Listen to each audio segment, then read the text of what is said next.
Tash Sula nuk pranoi të ishte në listën e hapur, nuk u la në zonën jashtë. e vet ka shumë vota. Gjithë kemi vota, gjithë secili ka vota, dhe ju keni Jo, ai ka thënë në vota. studion time që nuk e di isha çka në ka- asnjë listë. S'është e vërtet, i është ofruar në listë hapur, Po tani kjo nuk ka pranuar. relative tani. Un po Po, si dhe flas dash, për personin, jam po pse shumë i nuk donte gatshëm të të kandidonte ai? Nuk donte të kandidonte? Se Nuk kush e pranoi bie? të ishte në listë hapur.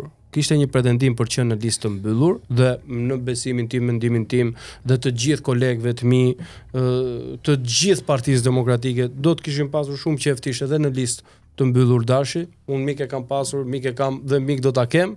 Fakti mbetet që propozimi ishte për listën e hapur sepse për shkak të aleatëve dhe numri 3 që duhet të ishte sipas kodit zgjedhor një grua. Kaq, po nuk ka pranuar të jetë në listë hapur, jo se nuk kanë dashur të vënë në listë.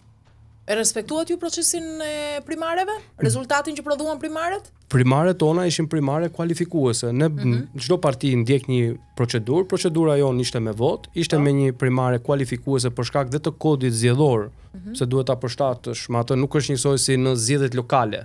Për shkak që mund garojë 20 veta, po vetëm njëri kandidon për një bashki. Kurse në rastin konkret është me lista, është me një pjesë të hapur, me një pjesë të mbyllur dhe u bën disa kritere. Kriteret ishin regjistrimi i votuesve nga diaspora, aktiviteti mediatik, aktiviteti politik dhe vota. Edhe nuk u plotësuan kriteret që më të votuarit e primareve u degdisën ose në zonën e rrezikut ose u lan pa të fare? E para, përveç drejtuesve politik dhe kryetarëve të leadershipit të partisë, që janë të sankcionuar në statut dhe të gjithë ne që morëm pjesë në primare, e dinim që ato nuk garonin në primare dhe kishin pjesë e listës mbyllur. Pjesa tjetër, unë jam më i votuar i Bashkisë Tiranë. Dhe normal që Bashkia Tiranë e kam bërë dhe regjistrimet, kam dhe një aktivitet publik dhe një aktivitet politik. Ti je në listë mbyllur. Po, po kam fituar primaret. Dakor, pra. Po Dashnur Sula nuk ishte më i votuar në primare?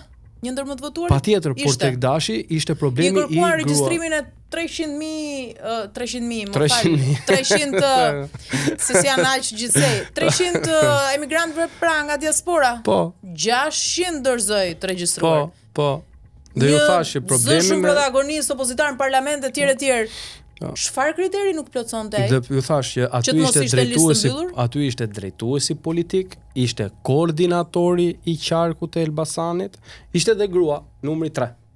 Mirë se justifikime ka pastaj po. Po se justifikime, po e them fakt po tjetër me më votuarit e primareve, edhe Jorida Tabaku, një ndër më të votuarat në listë hapur. Një sekond. Edhe ajo. Pas meje është Grigel Smushllari, është Ilir Ali Mehmeti, pastaj është Jorida Tabaku. Po, Ali Mehmeti. Po mirë, pra ndër më të votuarit. Po Tirana kishte vetëm një vend.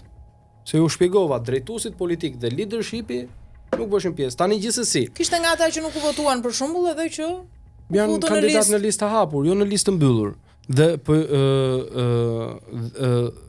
për sa i përket këtij diskutimi, ky është një diskutim që realisht po jo, nga që thatë në fillim vetë zoti Berisha që primaret do prodhojnë listat. Prodhuan listat. Listat u prodhuan nga primaret. Çdo kandidat ka ardhur nga primaret. Ju thash përveç personave që janë pjesë e leadershipit, drejtuesit politik të 12 qarqeve dhe leadershipi i partisë, pra kryetari forumi, kryetari gruaje, kryetari i partisë, sekretari i përgjithshëm i partisë, dikush do t'i menaxhonte këto primare. Nëse ishim gjithë ngar, kush do i menaxhonte? Gjithsesi, unë mendoj që për qytetarët të cilët kanë 12 vjet që nuk kanë ilaçe, që kanë 12 vjet që pagojnë taksa pa marrë shërbime, nuk e kanë shumë problemin tek një apo dy persona. Shqiptarëve nuk u rregullohet jeta as është deputet Klevisi apo nëse nuk është deputet Klevisi. Jo, shqiptarëve u rregullohet jeta a do ikë Edi Rama apo s'do ikë Edi Rama. Nëse Edi Rama nuk ikë. Po alternativa për ballë që do rrezojë Edi Rama nuk shihet? Po si shikohet në alternativë, po alternativë, unë ja shpjegova në fillim tani që po tjetër për të besuar. Të emrave që po tjetër për të besuar, po tjetër për të besuar. Për shembull, është kjo një formë. Fal, a mundet po tjetër për të ardhur si alternativë me frym. Po tjetër për të besuar, ti beson një partie që tha do liberalizoj vizat dhe liberalizoj vizat. I beson një partie që tha do bëj antarësimin NATO dhe bëri antarësimin NATO. I beson. Po ne kjo parti jemi, ne i kemi bërë ato që kemi thënë. Përballë një njeriu që s'ka bër asgjë nga ato që ka thënë. Asgjë, më thoni çfarë premtimi ka mandatin e 4 më 11 maj, çfarë do të bëjë? Premtoi 300.000 vende pune, dhe largoj 1 milion shqiptar, apo jo? Po këto fakte. Po i dim pra, këto janë i keni rëndësishme se kjo denoncuar, është i ka fushata. denoncuar media, i dim Po kjo është fushata pra. Kjo është fushata dhe ne vim me një program për zgjidhur problemet që ka shkaktuar ky. Për shembull, s'ka ilaçe. Pse s'ka ilaçe sot? E dini ju? Sepse Edi Rama në 2014 hoqi ligjin për ilaçet në Shqipëri. Që hoqi ilaçet e vërteta dhe la këto që duhen 10 aspirina për të pushuar një dhimbje koke. Dhe shikoni sot ku është onkologjiku. Të flasim për këto, pse është bërë kjo katastrofë? A e dini ju që s'ka ujë sot tek onkologjiku, te pediatria? Nuk ka ujë të ngrohtë që të lash fëmijën e smur. Dhe ky do të hyjë në Europë thot. Do të çojë në Europë thot. Pa ujë në spitale, ky do të çojë në Europë. Pa ilaçe në spitale, po vdesin njerëzit në spitale dhe kjo është vrasje shtetërore. Qeveria e Edi Ramës është qeveri vrasje. Vrasësish.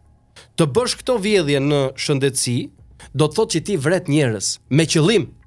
Sepse ti e di shumë mirë zotëri që të duhet ligji për ilaçet dhe të futen ilaçet e Bashkimit Evropian në Shqipëri dhe jo ilaçet e Indis. Nuk janë ilaçet e Indis për shqiptarët. Ky e di shumë mirë që s'ka ujë tek onkologjiku. Pse nuk shkon ta flas, ta thot këtë punë si kryeministër, po shkon dhe ta fshej. Ky 3 ditë përpara, që ta dini, shkoi dhe bëri një takim atje me ministren e shëndetësisë, bashkë me ministren e arsimit, që është një kriminale më vete, që ka shkatruar gjithë sistemin arsimor në Shqipëri, që i ka lënë fëmijët tonë pa sigurt, të 3 këta ishin tek onkologjiku, te pediatria. Dhe tregonin aty për shqiptarë, shikoni sa bukur e kemi lyp murin. Ndërkohë atje s'ka ujë. A nuk është e qëllimshme kjo? Për këtë duhet merremi ne. Ne kemi një program konkret. A dini pse ndodh kjo? S'ka lek. Buxheti për shëndetësinë në Shqipëri është buxheti më i ulët në rajon. Ne kemi në program dyfishimin e buxhetit. E njëjta gjë është për arsimin. Kemi buxhetin jo vetëm më të ulët në rajon, por më të ulët në histori të Shqipërisë, 2.41% është buxheti jon. Për arsimin, është më i ulët në histori të Shqipërisë. Si ka mundësi që nuk gjehen para për këto, po ka 80.000 euro në ditë për incineratorën që nuk ekziston? Për shqiptarët s'ka para, s'kemi para tha për pensionistët ne. Si bëjmë dot parat? Dhe të gjitha këto janë vetëm disa nga pikat, por po ju marr, sa veta për propagandën e Edi Ramës kanë humbur jetën. Sa shqiptar. Ju kujtohet kur thoshte do bëjmë shtet? Ju kujtohet? Dhe çfarë bënte? Arrestonte njerëz se s'kishin paguar 10.000 lekë dritat. Dhe vrau veten zotëria nga Lushnja në Burg për 35.000 lekë drita. Një zotëri tjetër vrau veten sepse nuk kishte borxh te OSHE-ja 7.5 milion lekë. Dhe s'donte të shkonte në Burg. Jam shumë dakord për kjo qeveri tani do vi këtu dhe të na të kërkoj neve, a mund të denoncojmë ne, a duhet fitojmë ne, a duhet të rinë këta. Këta janë qeveri vrasësish për propagandën e këtij dhe ndërkohë në atë kohë, më fal, po në atë kohë Edi Rama mbillte gjithë Shqipërinë me kanabis kur thoshte do bëjmë shtet. Të lutem, pyetjen time ti s'po e kupton. Më duket. Nuk po të kundërshtoj në ato që thua. Ka denoncuar opozita, e lëm këtë pjesë më janë. Çështja është, a do ju besojnë shqiptarët si alternativa e duhur për të rrëzuar Edi Ramën? Kaq e thjesht, sepse ka atje matan edhe një elektorat gri. Që nuk janë militant as me njërën forcë. Mendoj që këto nuk janë diskutime. Ti e di shumë mirë që ka nga ata që thonë që do rrëzojmë Ramën, po kush do vi? Ja, ju a them unë. Të njëjtë janë. Jo, nuk janë të njëjtë, bëra diferencën, mos i kthehemi 7 herë për të njëjtës pyetje. Po edhe këtu të ftosh një socialist diferencën do bëj. Po jo na e sillni përballë se këta s'po gjen as Interpoli, jo të gjejmë ne nëpër studio.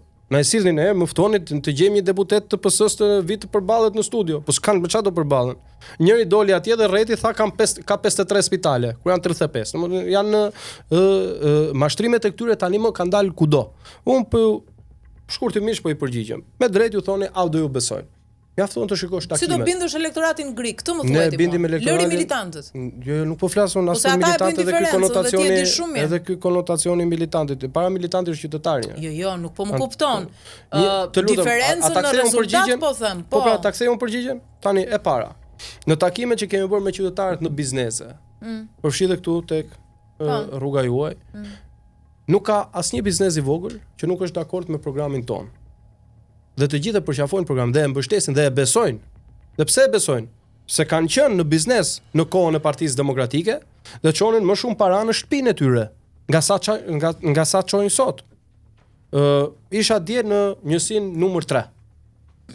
Dhe ndaluam te një biznes dhe i thash për programin ton që deri në 180.000 euro nuk paguan asnjë taksë, e ke taksën zero. Dhe më tha, sot e kemi deri në 140.000. Unë tha bëj diku te 135.000 tha. Pra unë zero e kam taksën. Por i thash, ty bashkia sa të merr? Bashkia më vret. Merr 10% të xhiros time. Ndërkohë ne kemi program që bashkit, pushteti lokal nuk do mund të marr më shumë se 1% në taksim, më shumë se 1% të xhiros vjetore të biznesit vogël. Përpos faktit që ulet çmimi i energjisë për biznesin e vogël nga 27 lekë që është sot në 6 lekë. Se ka shprendime të bujshme sa bëni ju, ku do t'i gjeni parat ju? Parat? Po si për të faleminderit për pyetjen. Pse pas ka para për sterilizimin e Ilir Beqas dhe inceneratorin e Edi Ramës dhe s'pas ka para për biznesin e vogël në Shqipëri? Pse? Pse gjenden parat që ky të bëj 12.000 euro kolltuqe? Ka bërë. E kujtohet ju çfarë ishte akti i parë i këtij, rregulloi vilat shtetërore. Miliona euro për vila shtetërore. Vuri xhakuzin tek vila ndërmi, si mjaftonte deti. Pse pas ka para për lukse tek ti? Pas ka 4 milion euro buxheti shqiptar për të bërë ky një balkon kryeministri që të pikë një cigare dhe s'pas ka para për pensionistët? Këto janë marrëzira tek ti. Dhe këto të gjitha ky kërkon t'i fshejë me çfarë? Me budallëqe, me tallava. Ne nuk jemi popull tallavaje. Dhe ne nuk kemi budallëqit na bëj ky për budallë. Ne qytetarët do votojmë programin. Okay. Program konkret që zgjidh problemet e shqiptarëve, që zgjidh problemet që shkaktoi ky. Problemet që shkaktoi ky 12 vite. Dhe nëse doni të shikoni pse e besojmë që fitojmë, mjafton shikoni takimin e pa takimin e Vlorës dje, e pa takimin e Durrësit. Bëni vetëm krahasimin të çeljes fushatës. Një çelje fushate për një ndryshim me shpresë dhe një mort.